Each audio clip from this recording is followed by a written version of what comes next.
వాక్యభాగం. సర్వ సృష్టికి కాను సముద్రాయండి పరలోకపు నా ప్రియపరమ తండ్రి, మీ ఘనమైన అతి శ్రేష్టమైన నామను బట్టి మీకు కృతజ్ఞతలు చెల్లిస్తున్నాను నాయన. ఈ దేశం కాని దేశంలోనైనా మీరు కోరుకున్న రీతిలో మీ ప్రికుమట్ తెలియజేసిన రీతిలో ఆత్మిక రైతుల సంఘంలో కూడుకుని ఆరాధించుకుంటాను వచ్చిన ప్రతి ఒక్క పెట్టిన బట్టి మీ కృతజ్ఞతలు చెల్లిస్తున్నాను. ఇంతవరకు నా తండ్రి మరి ప్రార్థన ద్వారాను ఆత్మ సంబంధమైన కీర్తనలు మీరు మహిమ పొందుకుని ఉన్నారు.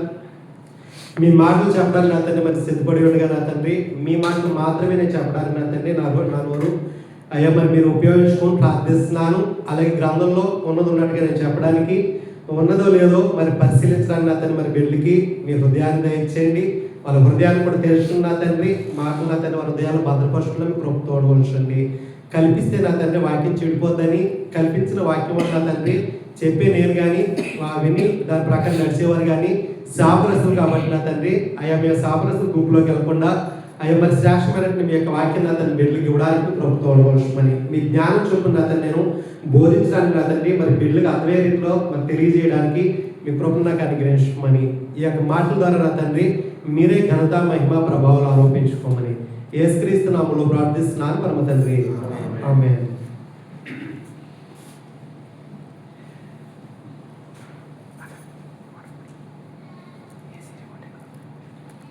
చదవబడినటువంటి వాక్య భాగం నుండి మనం పరిశీలన చేస్తే పేతురు గారు రాసినటువంటి 2వ పత్రిక 2వ అధ్యాయము 22వ వచనంలో 2 జంతువుల గురించి తెలియాల్సిన కామన్గా మనం ప్రతిదినం కూడా ఇంటి దగ్గర అయితే చూసే జంతువులే, ఇక్కడైతే ఒకటి కనిపిస్తుంది ఒకటి కనిపిస్తుంది బతుకుంది. అది కుక్క, ఇంకొకటి పంది అంటున్నాడు. ఈ రెండింటి జీవితం అందరికీ తెలిసిందే. ఇంట్లో పెంచుకునే వాటి గురించి కాదు, బయట తిరిగే వాటి గురించి తెలియాల్సినాడు. ఈ బయట తిరిగే వాటిని ఇంట్లో తిరిగే వాటి కంట్రోల్లో ఉంటుంది, కొడితే అంటే మాట అంటే, కానీ బయట తిరిగే వాటికి వినవి. అలాగే క్రైస్తవుడు కూడా బయట తిరిగే వాటిలాగా ఉండొద్దు అంటున్నాడు ఆయన. ఏమంటున్నాడు అంటే కుక్క తన వాంతికి తిరిగినట్టును కడుగుబడిన పంది బొర్రలో దొరుకుటకును మళ్ళినట్టును అని నిజమైన సామెత చొప్పున వీరికి సంభవించునని పేతురు గారు తన 2వ పత్రికలో రాస్తున్నాడట. ఇందుకీ మనం చెప్పుకున్నటువంటి మాటలు ఏంటంటే అంశం ఏంటంటే దిద్దుబాటును అసహించుకునేవారు భక్తి పరులా అని మనం ఆలోచన చేస్తే, ఇప్పుడు కుక్క తినొచ్చు, ఎంత తినాలో ఆ అత్తి తింటది మన ఇంట్లో పెంచుకున్నది అయితే, కానీ బయట తిరిగేదానికి కుండడాలలో పెట్టేసి వెళ్తే ఖాళీ అయిపోతుందా. ఎందుకంటే దానికి ఎంత తినాలో తెలదు, తినేస్తుంది మళ్ళీ కక్కేస్తుంది, కానీ మళ్ళీ అది తినకూడదన్న సంగతి తెలియదు, మళ్ళీ తినేస్తుంది అట.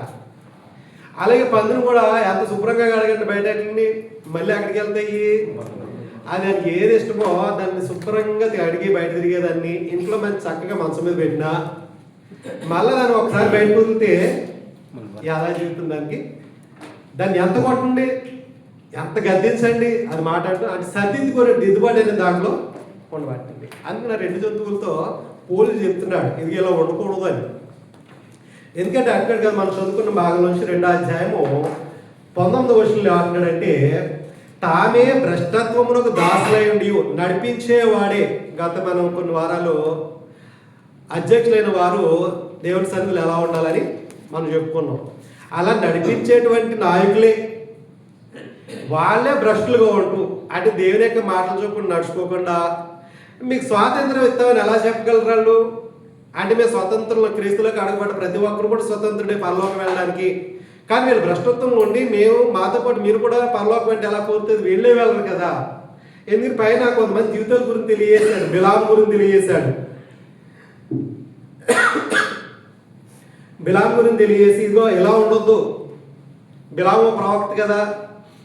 అంతేకాకుండా వ్యభిచారం చూసి ఆశించలేని కన్నుల గురించి పాపిష్టి కన్నుల గురించి కలిగిన వారి గురించి తెలియజేశాడు. వాళ్ళు ఇలాంటి పనులు మానుకోకుండా కొనసాగినటువంటి వారు ఇతరులకు స్వాతంత్రాలు ఇస్తారు, ఇతరులని శిష్యులు ఎలా చేస్తారు ప్రభువుకి. కాబట్టి ఏమంటున్నాడంటే వాళ్ళ గురించి ఏమంటున్నాడంటే తామే భ్రష్టత్వము దాసులు అట్టి వారికి స్వాతంత్రం ఇస్తుమని చెబుదురు. ఒకడు దేని వల్ల జయింపబడునో దానికి దాసుడవును కదా. ఒకడు దేని వల్ల జయింపబడునో అంటే ఒకరు ఎలా అయితే అతను ఓడిస్తారో అతను దాసుడైపోతాడు.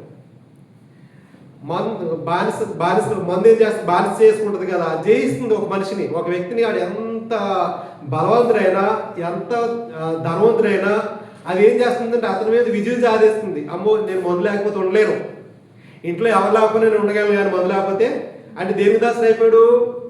ఏదైతే ఆయన జయించిందో దానికి దాసుడు అయిపోయాడు. అలాగే పాపం ఒక వ్యక్తిని బంధించేసి జయిస్తే అది దానికి దాసుడు అయిపోతే ఆ పాపం నుంచి బయటికి రాలేదట. దానికి దాసుడు అవును కదా. వారు ప్రభువును రక్షకుడునైనా యేసుక్రీస్తు విషయమైన అనుభవ జ్ఞానము చేత తెలియలేదు అనడానికి లేదు. క్రీస్తుని ధరించుకున్న తర్వాత ఎలా బ్రతకాలో తెలుసు, పాపం నుండి ఎలా తప్పించుకుని నీతి మార్గంలో నడవాలో తెలుసు, ఎలా బ్రతికితే దేవుడికి ఇష్టపడి కూడా తెలిసేటండి. ఈ లోకమాలని తప్పించుకున్న తర్వాత మరలా వాటిలో చిక్కుబడి వాటి చేత జయింపబడిన ఎడలా అంటున్నాడు. సమస్త పాపిష్టి పనులన్నీ కూడా నేను విడిచిపెడతాను ప్రమాణం చేసి దేవునితో బాప్తిస్మలో బాప్తిసం పొంది కొన్నాళ్ళ తర్వాత జాగ్రత్తగా మళ్ళీ ఆ బాహ్య పురుషుడు ఏం చేసి బయటికి వెళ్ళిపోయి కదా ఒకడు, అది మళ్ళీ జాగ్రత్తగా వచ్చి ఎదురుపడతా ఉంటున్నాడు. ఆ పాతోడు కనిపించి ఏం చేసింది, రా ఇంకెన్నాళ్ళు ఉంటావు అందులో, రా అందులో ఏ ఎంజాయ్ రా, వాళ్ళు అంతేమి ఇంకంతే బైబుల్ ఆ ప్రార్థన ఇది తప్ప వాళ్ళ జీవితం కోటి లేదు, రా నీకు దేవుడు ఎందుకు ఇచ్చాడు దేహం ఎంజాయ్ చేయని బయటకు లాదా చూస్తూ ఉంటాడు. ఒక్కసారి బయటకు వెళ్తే ఏం చేస్తారంటే బంధించేస్తారు, మళ్ళీ లోపల రాకూడదట. అప్పుడు వారి స్థితి ఎలా ఉంటుందంటే వారి కడవ స్థితి మొదటి స్థితి కంటే మరీ చెడ్డదు అని అంటాడు. అప్పుడు ఏమంటున్నాడంటే వారు నీతి మార్గం అనుభవపూర్వకంగా తెలుసుకొని తమకు అప్పగింపబడిన పరిశుద్ధమైన ఆజ్ఞ నుండి తొలగిపోవడం కంటే అసలు ఆ మార్గము తెలియబోడియే. అయ్యా మాకు ఎలా బ్రతకాలో తెలియలేదు కాబట్టి అలా బ్రతికేసామండి, ఏమన్నా క్షమాపణ ఉంటుందేమో. కానీ అన్నీ తెలిసిన తర్వాత కూడా పాపిష్టి బ్రతుకులు మార్చుకోలేకపోతే దిద్దుబాటు చేసుకోలేకపోతే ఆయన అంటున్నాడు వాళ్ళకి ఏంటి దాని వాళ్ళ ప్రయోజనం అంటున్నాడు. వాళ్ళని వేటితో పోల్చాడంటే కుక్కతోనూ పందుతోనూ పోల్చాడు. అంటే ఈ పనులు చేయకూడదు, నా దేవుడికి ఇష్టం కాదు అని తెలిసిన తర్వాత మళ్ళా వాటి జోలికే వెళ్తున్నారంటే వాళ్ళందరూ కూడా కుక్కలతోనూ అలాంటి కుక్కలతోనూ అలాంటి పందులతో సమానం అంటున్నాడు. ఎవరంటే దిద్దుబాటును అసహించుకునేటువంటి వారిని వాళ్ళు భక్తిపరులు కాదంటున్నారు.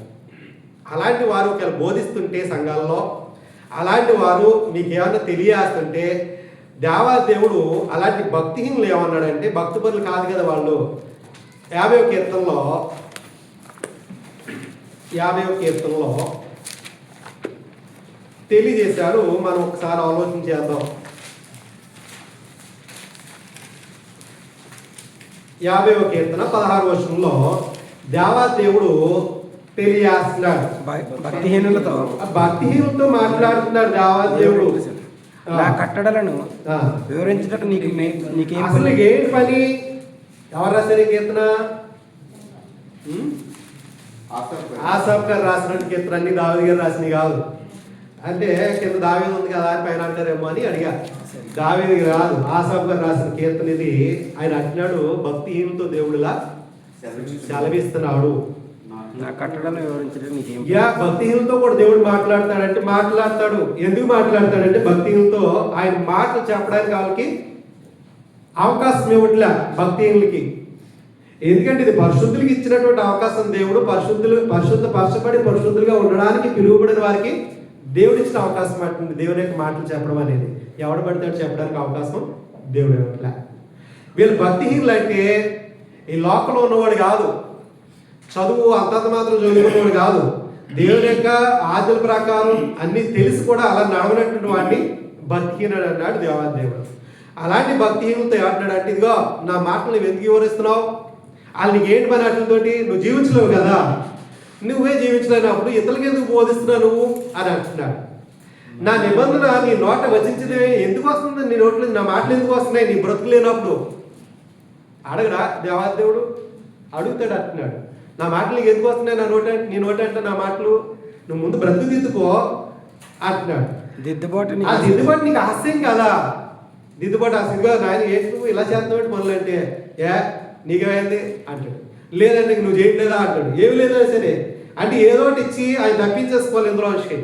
అంతేకాదు దిద్దుబాటు అనేది అయ్యో నాలో లోపం ఉన్నట్టుంది నేను సరి చేసుకోమన్నాడు కదా, అది ఎంత చిన్నోడైనా సరే నువ్వు ఎంత నిన్న కాక మొన్న వచ్చి నాకే చెప్తావు అంటాడు ఇంకొకడు. నేను ఎన్నిసార్లు చదివాను తెలుసా బైబిల్ అంటాడు ఇంకొకడు. నేను ఎక్కడ ట్రైనింగ్ చేసేది తెలుసా అంటాడు. నువ్వు ఎక్కడైనా ట్రైనింగ్ చేయి, ఎన్నిసార్లు చదువు, వాక్య ప్రకారం నడవకపోతే నీ బ్రతుకు భక్తిహీనతమే తప్ప భక్తిపరుడు కాదంటున్నాడు. కాబట్టి అలాంటి భక్తిహీనత అంటున్నాడు, దిద్దుబాటు నీకు అసహ్యం కదా, నీవు నా మాటల్ని నీ వెనుకకి తోసేస్తావు అంటున్నాడు. తోసేస్తావు. ఎందుకు వెనక తోసేస్తావు అంటే, ఇది నాకు కాదు, ఈ మాటలు నాకు కాదు, ఎవరికి ఏమో ఇందులో ఎవరి గురించి చెప్తున్నాడు ఏమో, అంతే తప్ప ఇవాళ నా జీవితం ఇలా లేదే వాక్యానుసారం అని నేను ఎందుకు నడవలేను, నేను ఎందుకు ప్రయత్నం చేయలేను పరిశుద్ధంగా జీవించడానికి అనే ప్రయత్నం లేదు. కానీ ఈయన ఎవరి గురించి చెప్తున్నాడేమో, వాళ్ళకేమో ఎవరైనా ఏమో చెప్పారేమో అనుకుంటే గెట్టేయడం వెనక్కి ఈ మాటల్ని ఇలా వెనక్కి బయటికి వెళ్ళిపోతే అంతే. అందరూ అనుకోండి నాకు కాదు అంటే అంటే మేము అందరం కూడా ఎవరంటే పరిశుద్ధులం, భక్తి బుల్లం అని అనుకుంటే ఆయన అంటున్నాడు. ఎంతమందో అని తెలుసు ఇందులో భక్తి బుల్ ఎంతమందో, భక్తిహీనులు ఎంతమందో. నేను పైకి బాగా కనిపించవచ్చు, కానీ నేను భక్తి బుల్లో భక్తిహీన అనేది నా క్రియలు, నా మాటలు, నా చేష్టల వల్ల తెలిస్తే మీకు. ఒకవేళ తెలియకపోతే ఆయనకి ఎప్పుడో రోజుని బయటపెట్టేస్తాడు. కాబట్టి ఆయన ఏమంటున్నాడంటే, దిద్దుబాటు నీకు అసహ్యం కదా. ఆ భక్తిహీనులు ఏం చేస్తారంటే దొంగలు తగులుతూ ఉంటారు. దొంగలు అంటే దోచుకునేవారు. ఎవరంటే ఏటీఎంలు ఈ దోచేసుకునేవారు కాదు, ప్రజల దగ్గర ఇలా సంఘానికి వస్తూ కూడా దోచుకునేవారు ఉంటారు. ఒకటి ఈయనే ఒక దొంగ నడిపించేవాడు, ఇంకొంతమంది దొంగలు ఉండొచ్చు, లేదా ఈయన బాగానే ఉండొచ్చు. అందులో కొంతమంది వ్యాపారాలు చేసి దొంగలుగా ఉండేటువంటి వారు మోసాలు చేస్తారు కదా, వాళ్ళందరూ కూడా దొంగలే. అలాంటి వారిని చూసి ఈయన కమిషన్ ఇస్తే సరిపోద్ది, ఇంకేమంటూ. గతంలో మన దగ్గర కొంతమంది వచ్చారు, ఎందుకంటే ఒక ఉండి వ్యాపారం నడిపించుకోవడానికి మాత్రమే ఒక నాయకుడిగా కొనసాగాలనుకున్నారు. మనకు పనిచేయవయ్యి, ఎందుకంటే మనకు కూడా చాలా కమిషన్ అందులో మనకు కొంత ఆడేసారనుకో, నీ వ్యాపారం నువ్వు చేసుకొని వదిలేయచ్చు. అది ఇక్కడ జరిగేటువంటి కార్యక్రమాలు కాదు, సంఘానికి బయట చేసుకునే కార్యక్రమాలు అవి. ఇది పరిశుద్ధంగా జీవించడానికి వచ్చిన వారికి స్థలం ఇది. కాబట్టి ఇక్కడ ఇలాంటి బిజినెస్లకు కానీ ఎలాంటి మోసాలకు కానీ ఇక్కడ తావనేది లేదు. కాబట్టి ఆయన ఏమంటున్నాడంటే, ఇదిగో దొంగోడు వస్తే వాటిని ఏం చేస్తున్నావు నువ్వు? లేదు రండి, మా సంఘంలో 3 మంది ఉన్నారు, మీరు అంత బిజినెస్లన్నా చేసుకోండి, బిజినెస్ స్థలం కాదు ఇది. ఆవిడ ఎక్కిపించేస్తావు, వ్యభిచారం వస్తుంది, వ్యభిచారం తెలుసు, ఆమెతో కూడా నువ్వు సాంగత్యం చేస్తావు. ఎందుకంటే ఇందాక తెలియజేస్తాడు కదా పేతురు గారు, 2వ పత్రికలో చర్చలో పైకి వెళ్ళిపోతాం, 2వ అధ్యాయంలో ఇందాక చదవబడిన వాక్యానికి కొంచెం పైకి వెళ్తే 14వ వచనంలో, వ్యభిచారులు రావద్దని గ్రంథంలో తెలియజేయలే, కానీ వచ్చిన వారు సరిదిద్దుకోవాలని గ్రంథం తెలియజేస్తుంది. ఆ వ్యభిచారంలో పడిపడ్డ స్త్రీ సరి చేసుకోలేదా? అంతకన్నా పాపిష్టి బ్రతుకులా అంటే కాదు కదా. ఆయన అంటున్నాడు 2వ అధ్యాయంలో 14వ వచనంలో, వ్యభిచారిని చూసి ఆశించు అంటే దొంగలిల్లు. వీళ్ళు కూడా ఏం చేస్తారు, అమ్మా నువ్వేం పర్లేదు, నువ్వేం బ్రతుకు మార్చుకోవద్దు, నాకు కూడా సహకరించు. వీళ్ళు కూడా ఏం చేస్తారు, వాళ్ళతో సాంగత్యం చేస్తారట.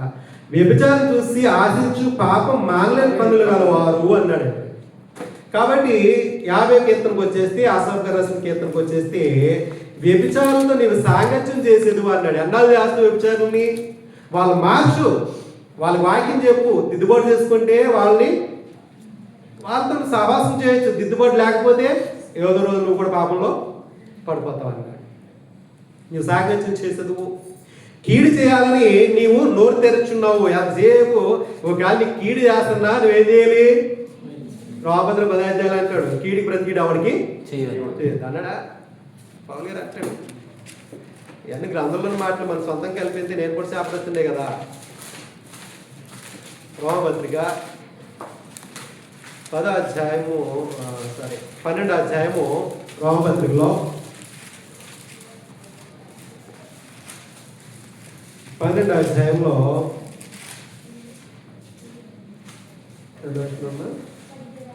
17వ వచనం, కీడుకు ప్రతికీడు అవనికి చేయొద్దు అన్నాడు.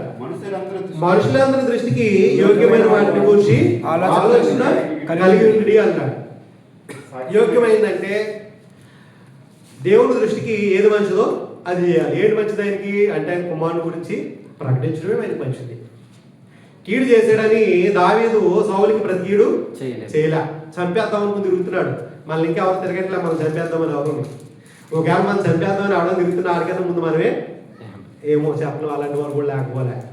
కానీ దావీదు అలా చేయలే. దగ్గరికి వచ్చి ఆయన చేతికి చిక్కినా సరే, ఇదిగో ఆ దేవుడు నన్ను ఈనాడు నా చేతికి నిన్ను అప్పగించినా సరే నేను చంపలే అన్నాడు అంతే.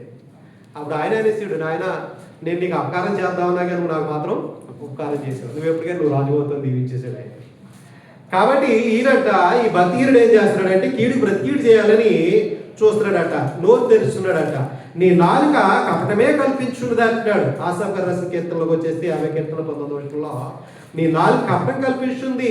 నీవు కూర్చుండి నీ సహోదరుని మీద ఉండాలి. ఖాళీ ఉంటే ఫోన్లు ఏ సంగీతాలు ఇంకేముంటావు. ఓ పాటలు నేర్చుకుందాం, పాటలు పాడదాం అనుకుంటేలే ఆడేం చేస్తున్నాడు, ఈమెం చేస్తుంది, ఎంతసేపు ఏ మన జీవితం ఎలా ఉందో కానీ ప్రార్థన నేర్చుకుందాం, వాక్యం చదువుకుందాం, వాక్యం విందాం, ఏముందో కొండలేరు అంటే అన్ని కొండలే చెప్తున్నాం. నీ తల్లి కుమారుని మీద అపనిందలు ఇన్ని పనులు చేస్తున్నా ఏమనుకుంటున్నాడంటే మోసగాడు, ఈ భక్తిహీనుడు, ఇట్టి పనులు నీవు చేసినను నేను మౌననయుంటిని, అందుకు నేను కేవలం నీ వంటి వాడని నీవు అనుకుంటేవి. అయితే ఇలా అనుకుంటానండి, దేవుడు ఏమంటాడులే, ఏం చెప్తాడులే, ఆయన ఏం చేస్తాడులే అనుకుని వీళ్ళు ఇష్టం వచ్చినట్టు బ్రతుకుతున్నారు, బ్రతుకులు మార్చుకుంటలేదు అంటండి. అంటే దిద్దుబాటు అనేది ఎప్పుడు వస్తుంది అంటే, మన చిన్న పిల్లలు ఉన్నారు, చిన్న పిల్లలప్పుడు మనం వాళ్ళు ఎన్నో తప్పులు చేస్తుంటారు. తప్పు చేయకుండా ఏ బిడ్డలు కూడా చిన్నపిల్లలు ఉంటారా? ఉండరు. గమ్ని ఏదో పట్టుకుని లాగేస్తాడు, రే లాగొద్దు అంటాం, దిద్దుకుంటాడు. ఒకవేళ ఎప్పుడు వినకపోతే బెత్తం పడతాం, అప్పుడు కూడా దిద్దుకోకపోతే వీడు మొండికి చేస్తాడని ఇంకొంచెం శిక్ష పెంచుతారు, కట్టేస్తారు, తాళేసి కట్టేస్తారు, దేనికో బయటకు వెళ్ళకుండా ఏం ముట్టుకోకుండా. అంటే దిద్దుబాటు చిన్నప్పటి నుంచి కూడా మనసుకి ఏం చేయాలంటే అలవర్చుకోవడం అనేది నేర్చుకోవాలి. ఆ దిద్దుబాటులో అయితే జీవితాలు ఎప్పుడు కూడా భక్తి పనులు అంటే తల్లిదండ్రులు లోబడేవారుగా జీవించలేరు. ఈనాడు ఎందుకు ఇలా పేటరైపోతున్నారంటే నేరాలు, ఘోరాలు, వాళ్ళు ఇష్టమైన దుష్టక్రియలన్నీ చేయడానికి కారణం ఏంటంటే తల్లిదండ్రులు చిన్నప్పటి నుంచి వాళ్ళని గద్దిస్తేనే దిద్దుబాటు వస్తుంది. గద్దింపు లేకపోతే దిద్దుబాటు అనేది ఉండదండి. అందుకని గ్రంథం ఏముంటుందంటే చాలా ఆలోచన చేద్దాం. తిమోతికి రాసిన పత్రికలో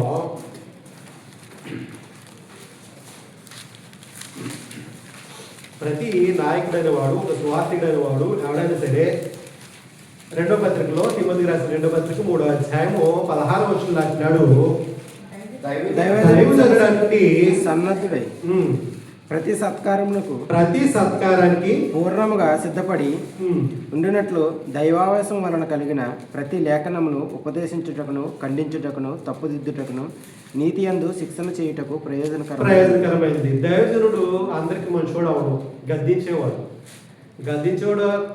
మంచోడు అవ్వకపోవచ్చు, కానీ దేవుడిలో యథార్థ కూడా అవుతాడు. గద్దించకపోతే కనుక ఇంట్లో మన పిల్లలు మనం గద్దించకపోతే కుటుంబం ఎలా పడైపోతుందో, సంఘంలో కూడా దైవజనుడు వాడు గద్దించకపోతే సంఘం అలాగే ఎందుకు వస్తారు వెళ్తారు, వీళ్ళకి కుటుంబం మాని నడిచేది కానుకల వల్ల ఏదో జనాలు పెరగవచ్చు, అన్ని చేయొచ్చేమో, కానీ పరలోకం మాత్రం రిలేటెడ్ మార్గం వాళ్ళకి దొరకదు. అందుకే అన్నాడంటే, ఎక్కడైనా ఒక తప్పు జరుగుతుంటే దైవావేశం వల్ల కలిగిన ప్రతి లేఖను ఉపదేశించాలి ముందు ఉన్నది ఉన్నట్టుగా. ఎందుకంటే దృష్టాంతాలు చెప్పడానికి ఇందులోంచి తీసుకోమంటాడు, చాలా ఉన్నాయి కదా. ఉపదేశించాలి, ఖండించాలి అంటున్నాడు. ఖండించేటువంటి వాడు బర్ణబా అనేవాడు ఏం చేసేవాడు, ఖండిస్తాడట. ఆయనకి దేనైనా సరే తట్టుకోలేడు, ఎవరో తప్పు చేస్తుంటే ఖండించాలి అంటున్నాడు. తప్పు దిద్దాలి, ఎక్కడే తప్పు జరిగింది ఆయన ఎలా చేయకూడదు, ఇది ఎలా చేయాలి, ఎన్నో దూరం పెట్టేస్తున్నాడు అంతే. అదే తప్పు మళ్ళీ జరగడానికి అవకాశం లేదు. నీతిని శిక్ష చేయడానికి ప్రయోజనకరమైంది అంటున్నాడు. మరి గద్దెంపుకు లోబడిపోతే దిద్దుబాటు ఎలా చేసుకుంటాడు? దిద్దుబాటు లేనుడు భక్తిపరుడు అంటే దావాదేవుడు అంటున్నాడు, భక్తిహీనుడు అంటున్నాడు. సామెతల గ్రంథంలో సొలొమోను గారు కూడా చాలా విషయాలు తెలియజేస్తూ ఉంటున్నారు.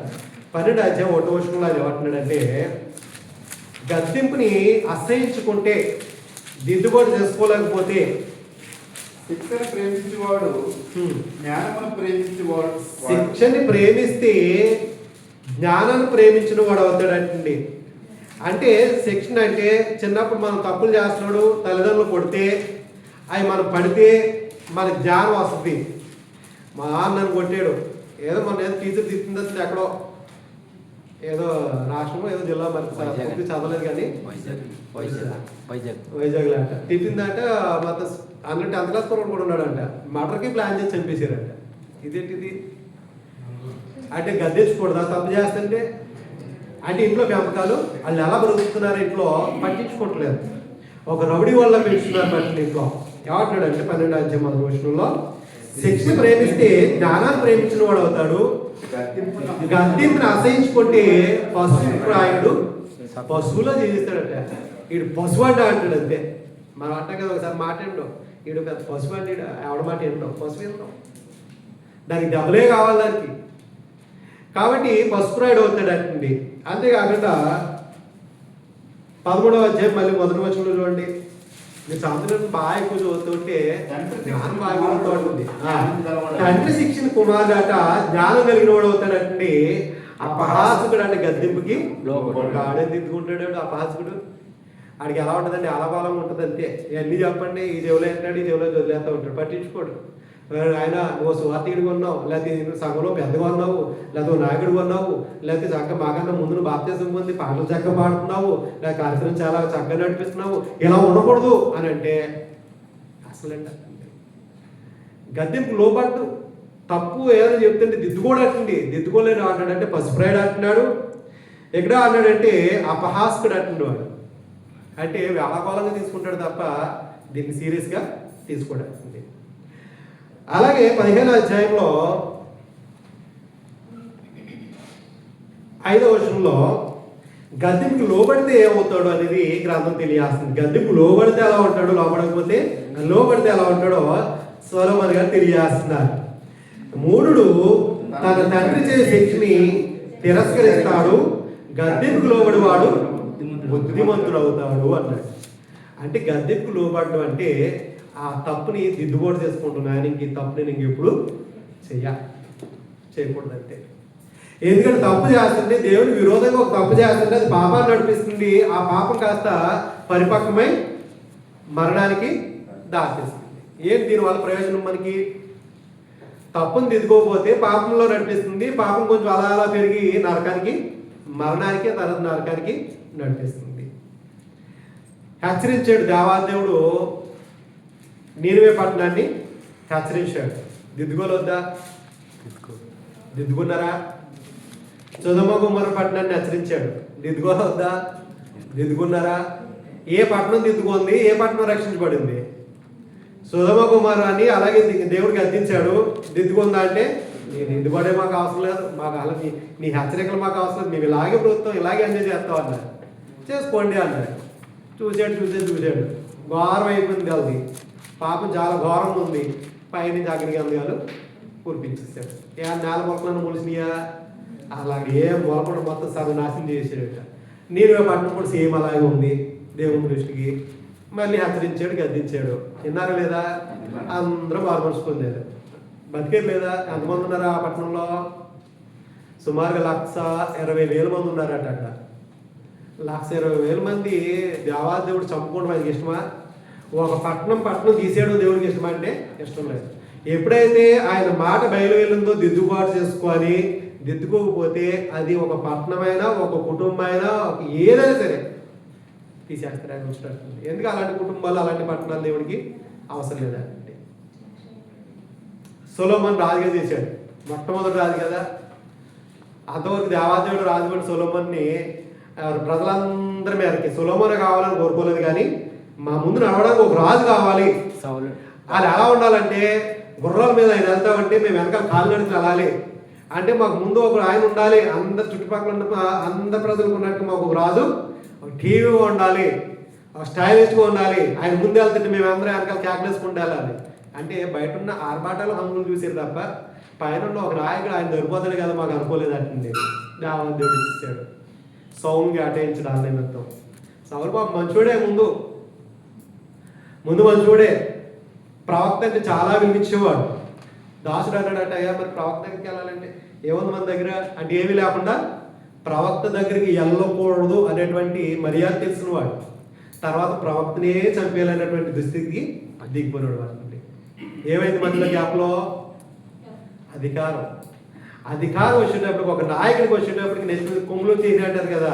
ఇంకేం కనపడే వాళ్ళకి, డబ్బు లేనివాడికి డబ్బు వచ్చినా, అధికారం లేనివాడికి అధికారం వచ్చినా, వాళ్ళు తగ్గించుకోకపోతే కనుక పడిపోయే పరిస్థితులు ఉంటాయండి. ఒకసారి ఆలోచన చేస్తే మొదటి సమయాల గ్రంథంలో దేవాదేవుడు తెలియజేసిన మాటలు మనం ఆలోచన చేస్తే,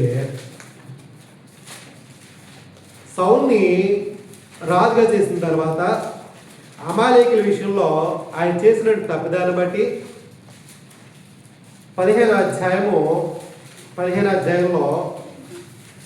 దేవాదేవుడు ఓ ప్రాంతానికి వెళ్ళి సర్వనాశనం చేసామని సౌలుకి ఆజ్ఞాపించాడు. ఆయన చేయలే. అన్నీ ఆయనకి ఇష్టమైనవన్నీ తీసుకురావడానికి ప్రయత్నం చేశాడు. చేసినప్పటికీ గద్దెంపడ్డాడు. దేవుడు ఏం చెప్పాడు, నువ్వేం చేసావు? నీ సొంత పెత్తనం నువ్వేం చేయొద్దు. ఎందుకంటే దేవుడు నీకు ఆజ్ఞాపించకపోతే కనుక చేయొచ్చు, కానీ ఆజ్ఞాపించిన దానికి ఇలాగే చేయాలన్నప్పుడు అలాగే చేయాలి. అంతే తప్ప దానికి ఇది బాగుంటుంది కదా, ఇలా అయితే బాగుంటుంది కదా అని మనం ఎక్స్ట్రా చేయడానికి అందులో లేదు. ఇవాళ ఎన్ని సంఘాలు కలిపేయట్లేదండి. ఈయన అనుకున్నాడంటే బలిసిన గొర్రెలు అయితే దేవుడికి ఇస్తే కానీ చాలా బాగుంటుంది కదా, ఆనందపడతాడు కదా అనుకున్నాడు. కానీ ఆ బలిసిన వాటి గురించి దేవుడికి ఆనందం లేదు. ఆయన మాట వినడమే ఆయనకి ఇష్టపడుతుంది. 15వ అధ్యాయము 22వ వచనంలో అంటాడు కదా, సమూయేలు దేవుడు సెలవిస్తున్నాడట, తాను సెలవించిన ఆజ్ఞను ఒకడు గైకొనడం వలన యెహోవా సంతోషించినట్లు ఒకడు దహన బలులను బలులు అర్పించడం వల్ల ఆయన సంతోషించునా? ఆలోచించుకో. బలులు అర్పించడం కంటే ఆజ్ఞను గైకొనడం, పొట్టెల ప్రభు అర్పించడం కంటే మాట వినడం శ్రేష్టం కదా. తిరుగుబాటు అనేది దేవుడికి ఇష్టమైంది కాదండి. అది సోది చెప్పిన పాపంతో అంటే దిద్దుబాటు లేని జీవితం కలిగిన వాడు పాపిష్టుడు అంటాడు. భక్తిహీనుడు, భక్తిపరుడు కాదండి. భక్తిపరుడు కాదు. దావీదును గద్దించాడు. గద్దిస్తే మాట విన్నందుకు దేవుడికి కోపం వస్తుంది. ఇప్పుడు సమూయేలు అంటున్నాడు, ఇంకెందుకు ఆయన గురించి నువ్వెందుకు బాధపడతావు? ఆయన నిన్ను కాదు కదా, నీకు నన్ను కదా, వెళ్ళు బెత్లెహేముకి వెళ్ళు. అక్కడికి వెళ్ళి యెషయా కుమారుని అభిషేకించాడట. ఇప్పుడు ఒక ప్రవక్త అయ్యండి, ఆయన ఏం చెప్తాడు అని చెప్పి చుట్టుపక్కల ప్రాంతాలన్నీ కూడా దాని మొదలుకొని బేర్షెబా వరకు కూడా ఈయన ఒక ప్రవక్తని, ఆయన దగ్గరికి వెళ్తే దేవుడు సెలవించిన మాట తెలుస్తుంది అని చెప్పి ఆయన కొరకు లైన్ పట్టేసేవారు జనాలు. అలాంటి ఒక ప్రవక్త ఒక రాజుకి భయపడిపోతున్నాడు అంటే రాజు ఎంత క్రూడ్ అయిపోయి చూడండి. రాజుగారు కూడా సమూయేలు కోసం వెయిట్ చేసేవాడు, ఏం జరుగుతుందో ఏం జరగబోద్దో తెలుసుకోవడానికి. ఇప్పుడు సౌలు అంటేనే భయపడుతున్నాడు ప్రవక్త సమూయేలు గారు. అంటే పరిస్థితి ఎలా ఉంది? ఇప్పుడు దిద్దుబాటు లేని వాడు క్రూరుడు అయిపోతున్నాడు. పసుపు రాయుడు అన్నాడు కదా, దిద్దుబాటు చేసుకోకపోతే లోన కోపం కాస్త ఏమైతే క్రూరంగా మారిపోద్ది. 16వ అధ్యాయానికి వస్తే దేవాదేవుడు అన్నాడంటే వెళ్ళి బెత్లెహేము వెళ్ళు, ఆ యెషయా కుమారుడు ఉన్నాడు కదా, వెళ్ళి వాడిని అభిషేకించ అన్నాడట.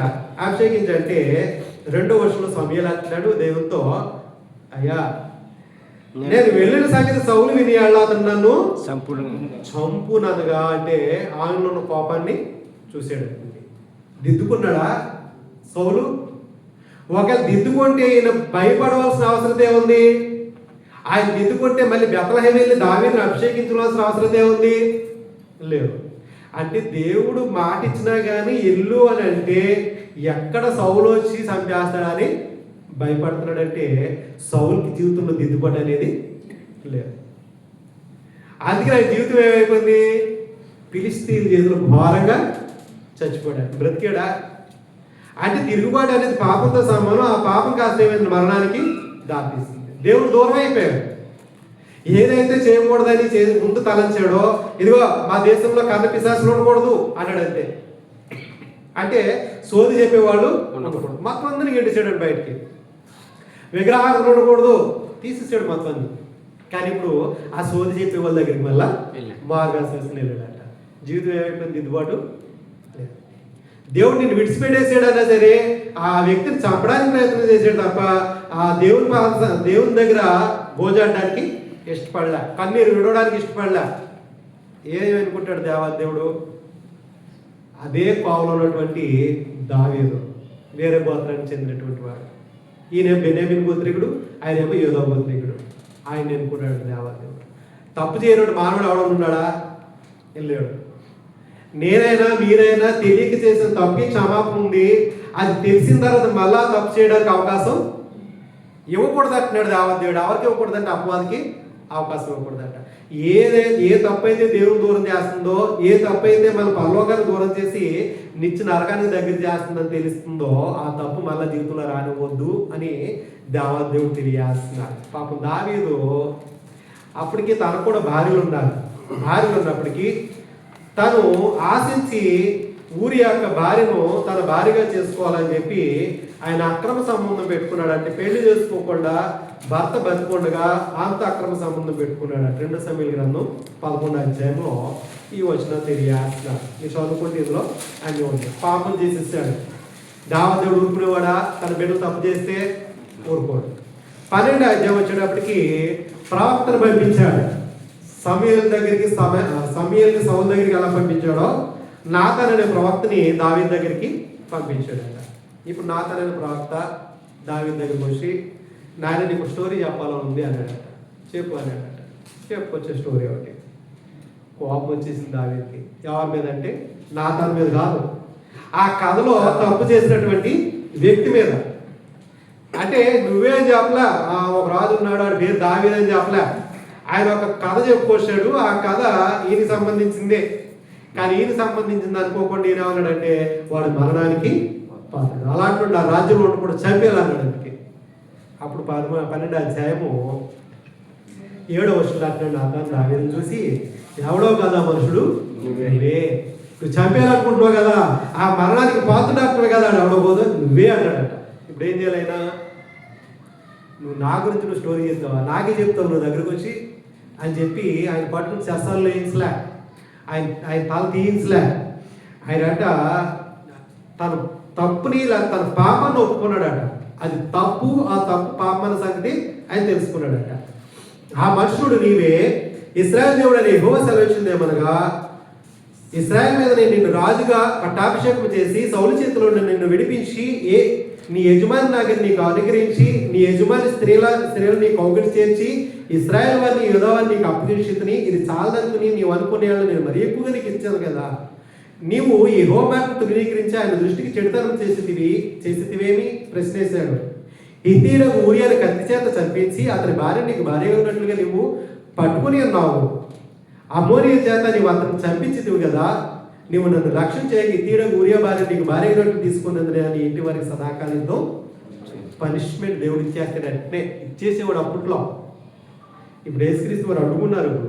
ఒకవేళ ఇలాగే పనిష్మెంట్ ఎట్లా మనకు రావాలంటే, ఇంతకాలం మనం ఉన్నాం ఇక్కడ, ఎప్పుడో బాప్తిసం ముందు కొన్నాళ్ళకి తెచ్చిపోతాం. ఎందుకంటే బాప్తిసం ముందును కూడా తర్వాత కూడా ఎన్ని తప్పులు చేయట్లే. తెలిసి చేసేవాళ్ళు కొంతమంది అయితే, తెలియజేసేవాళ్ళు ఇంకొంతమంది, తెలిసినా కానీ మానవ జీవితం గల వాళ్ళు ఇంకొంతమంది. కానీ దేవుడు ఏమంటాడంటే, రాయం చేసాడు ప్రభు అట ఇంకా ఎదురు చూస్తున్నాడట, మారు మనసు పొందుతారేమో. అందుకని ఆ కాలం అలా గెలుపుకుంటే వెళ్తున్నాడు. అంతేగాని ఆ బలిపేటం కిందకు వచ్చిన వాళ్ళు ఆయన ఎంతకాలం మమ్మల్ని ఎక్కడ ఉంచుతావు, రా రా రా అని చెప్పి ఆ ప్రభువుని వేడుకున్నారనుకో, ఒక తండ్రి ఆ మరిని ఆ కుమారుని పంపించడానికి మనం ఉంటావా? ఎంతమంది ఉంటుంది ఉంటా, ఎందుకుంటాం? పరిశుద్ధంగా జీవించాలనుకున్న వారు అందరూ ఉంటారు. కాబట్టి ఇక్కడ ఏమంటాడంటే, ఇలా అన్న వెంటనే 11వ వచనంలో నా మాట ఆలకించము. 12వ వచనం చదువుకుందాం. 13 నేను పాపము చేసినని దావీదు నాతానుతో ఒప్పుకుంటాడని, పాపం చేసేనని ఒప్పుకుంటాడు. అవన్నా ఇప్పుడు ఇందులో ఎంతమంది అలవాటు ఉందో తెలియదు. వాళ్ళు కానీ తెలుసుండి ఎలా తాగమంటే అయ్యే పాపం చేశానండి, ఎప్పుడు తాగనండి అని ఒప్పుకుంటారా?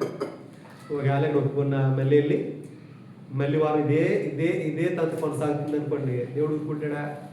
ఊరుకోడు.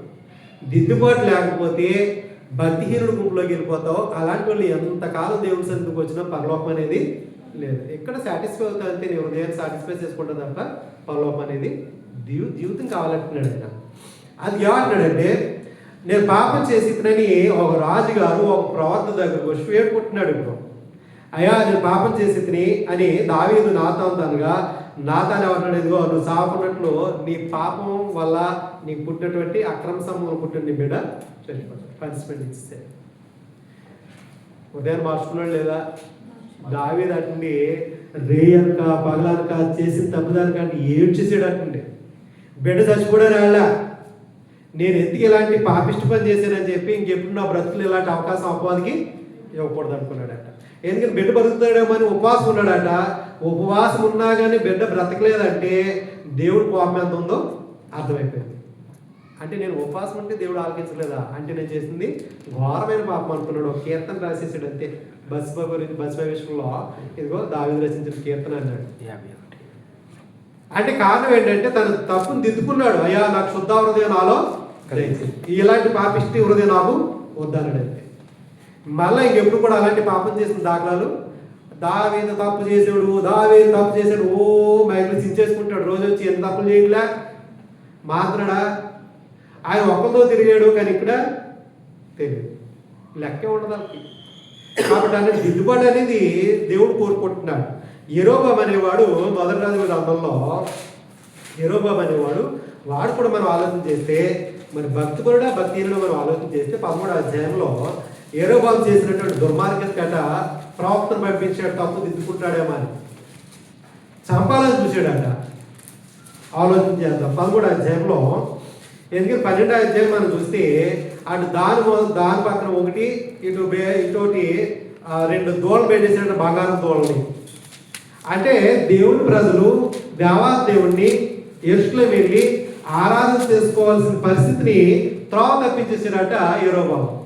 తప్పించేసి మీరు ఎక్కడికి వెళ్ళొద్దు, ఇదిగో 2 దూడలు ఉన్నాయి, మీరు ఆ సైడ్ వాళ్ళందరూ ఆ దూడ దగ్గరికి వెళ్ళండి, ఈ సైడ్ వాళ్ళందరూ ఈ దూడకి రండి. ఏ దూడలు అంటే మామూలు బతుకున్న దూడలు కదా, బంగారంతో చేయించిన దూడలు. ఈరోజు ఆ దూడ దొరికితే కానీ పండగే కదా, అన్ని కోట్లు ఉంటుంది ఇవ్వాలి. ఏ చిన్నది కాదు దూడ అంటే, ఏదో పుట్టింది మనం ఎక్కడెక్కడ పెట్టుకునేది కాదు. ఇశ్రాయేలు ప్రజలందరికీ కనిపించేంత దూడ, ఎన్ని టన్నులు ఉంటుందో తెలియదు.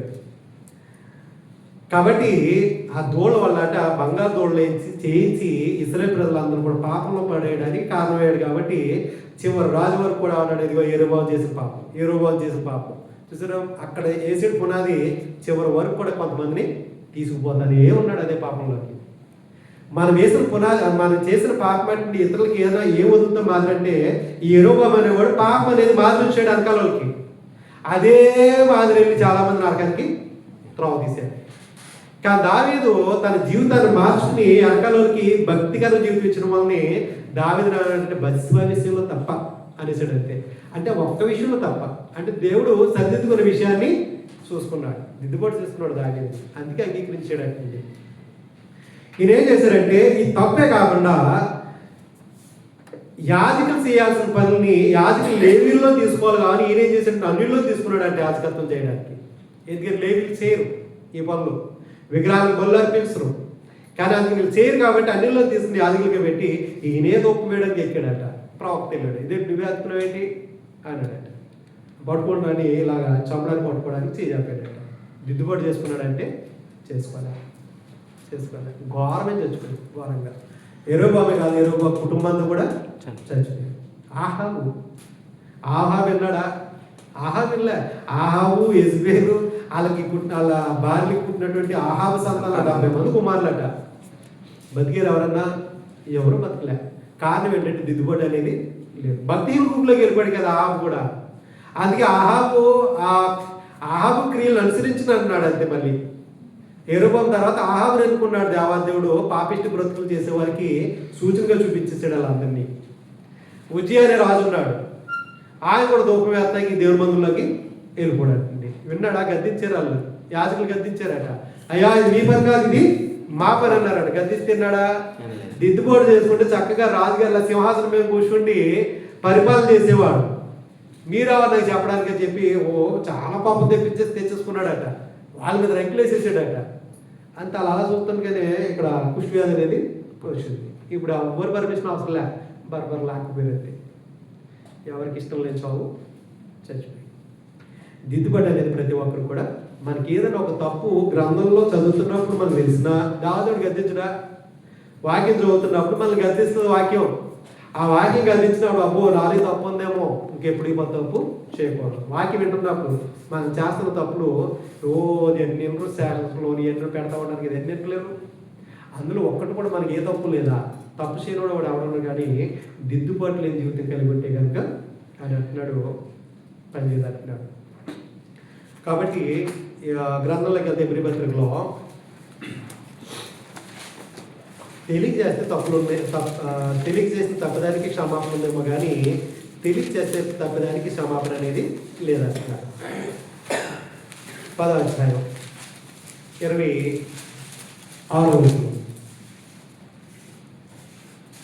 వచనం.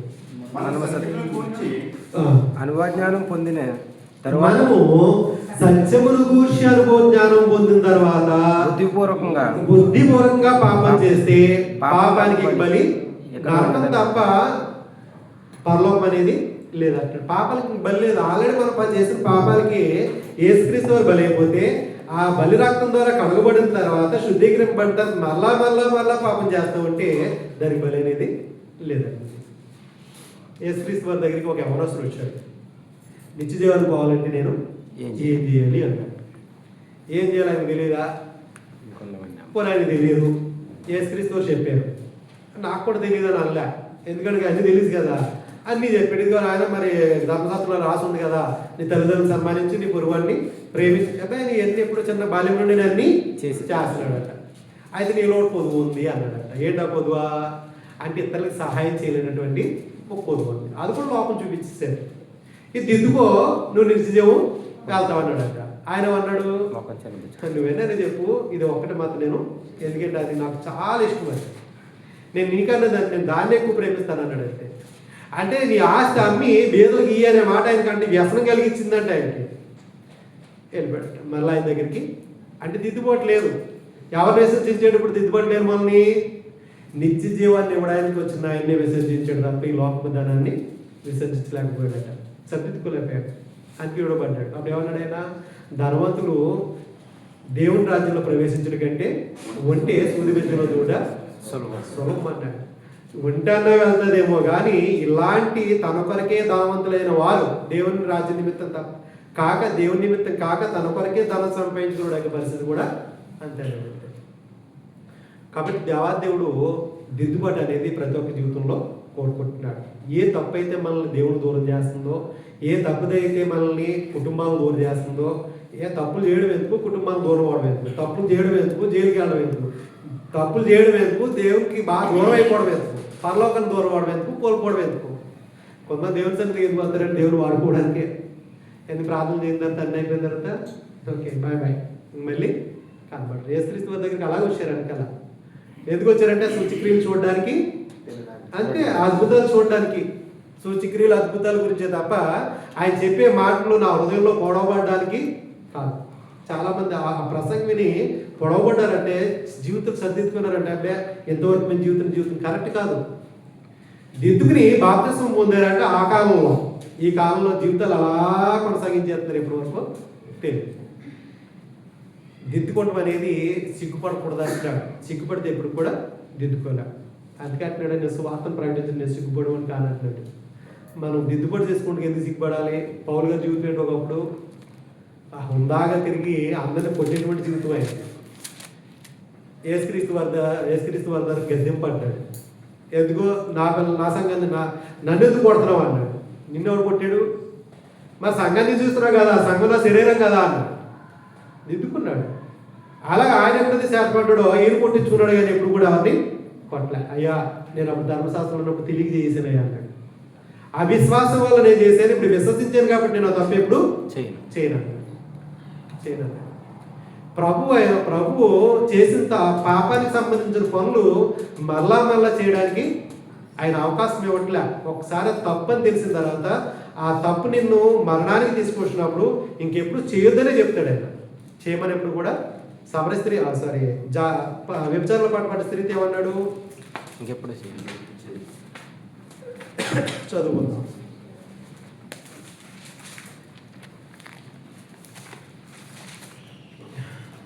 యోహాను సువార్త 8వ అధ్యాయం 11వ వచనం.